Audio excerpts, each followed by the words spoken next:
Baseball and Coffee is on YouTube tonight, 9 p.m. Eastern. Boy, no Yankee uniform on the Mets. The Rockies, outstanding relief pitcher for many years.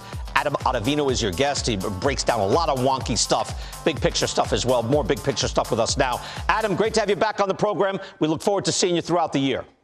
Thanks so much, BK. Great to be back. And 9 p.m., weren't you mornings or early last year? Is that now a new time for you on YouTube? I typically do 10 a.m., but like if I'm busy or if I've covered stuff the night before, like I did last night, I switched to night. So I'm doing night tonight. Night tonight, we're doing coffee, and you're going to be up all night. All right, you were on the call for the Mets-Pirates game yesterday. Paul Skenes, obviously, it's a big headline. Didn't get out of the first inning. I want you to listen to what he had to say. You were there, but here's what he had to say. I want to get your reaction. Go ahead. Flush it. But you gotta look at it for what it is. There wasn't a ton of hard contact. Like the batting average on balls in play thing was super high today, and that'll go down as the season goes on. I love that. He got BABIP'd, the modern language, batting average for balls in play. I always look at it, I'll ask, did he get dinked and dunked, or was he giving up hard contact? Where do you land on that on Skenes' day yesterday?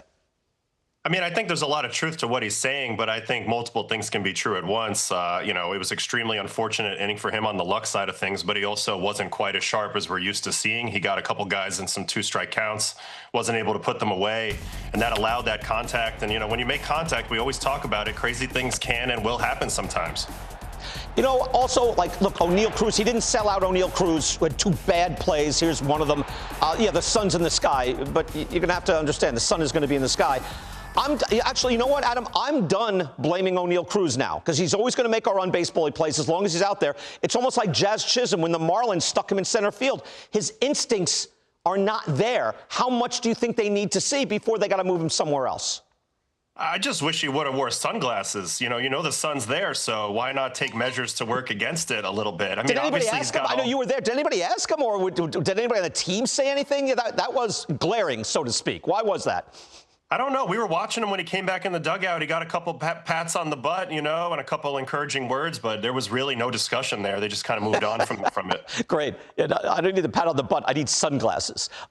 Challenge system. I think this is huge, Adam. Zach Pop of the Phillies, though. This is interesting. The only pitcher to challenge on opening day yesterday. 30 challenges, won by a pitcher. By the way, he didn't get it. It was a 3-2 count, up 5 in the 8th. Why are pitchers not getting carte blanche on this, Adam? It's funny because originally I thought, pitchers would be challenging more, but after looking at the data in spring training, clearly it favors the catcher's judgment over the pitcher's judgment. And there's an element of a emotional challenge in these situations if you're a pitcher. You want every pitch. So sometimes you're blinded by your own desire to get a pitch that you don't really deserve. Your thoughts on ABS system so far? What are your thoughts on it? I love it, and we saw a few with some big impact yesterday. Roman Anthony at the end of the Red Sox-Reds game drew a huge walk on a 3-2 pitch that he knew was down, kind of kept their inning going, allowed them to extend the lead. I thought Francisco Alvarez had a really important one towards the end of the game when Garcia was trying to get the final outs and keep Devin Williams from having to come in the game.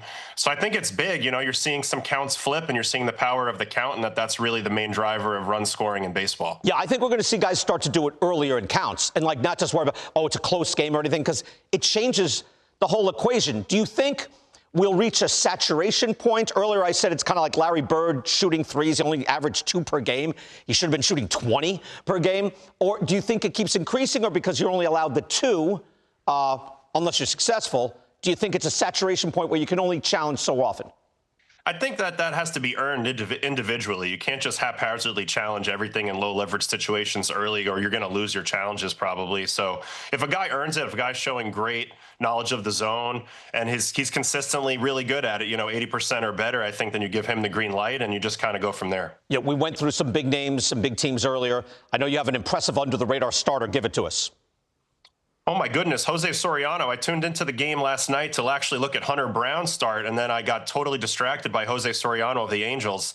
This guy's unreal. I mean, we already knew he had a great sinker, unbelievable velocity and splitter, but he was featuring a knuckle curve yesterday that was coming in the high 80s. that frankly was diabolical. I mean, this is a guy who's mostly a contact pitcher, ground ball pitcher, but if he can find a way to get some more swing and miss into his game, and I think this knuckle curve might be the answer, he might be ready to take the leap here. Yeah, right. He's got some good StatCast numbers, like 6 shutout innings yesterday. Another guy that looked good, Ryan Helsley, which is fascinating to me because, again, excellent with the Cardinals, traded to the Mets, disastrous, signed by the Orioles, and I'm thinking, what are the Orioles seeing in him? But he looked pretty good. So what's your read on the ups and downs? He looked damn good, and, I didn't watch him at all in spring training, but now he's featuring a splitter, a pitch that he never threw before, so now he's got a little bit of a deeper mix. He threw some really nice ones yesterday. There's one right there to Matt Wallner. Fastball obviously was still up in the 100, 101 range, so he has plenty of velo when he needs it. Looks like he also moved his hands into a more comfortable position to protect against that tipping issue he had last year. But, I mean, look, this guy's always rated at the very tippy top of stuff plus metrics in the big league. So the stuff's never been really in question, but I do like that he added another pitch. So you can't kind of sit one way or the other on him. There's more to it than that. And I think the Orioles made a nice under-the-radar signing here. Yeah, it's like the Rays. Like, sign the guy on the down year. Sign 3 of them. Sign 4 of them. A lot of them can bounce back. Adam, great stuff on NBC yesterday. Did a great job. We look forward to that. Thanks so much, BK. All right, thank you.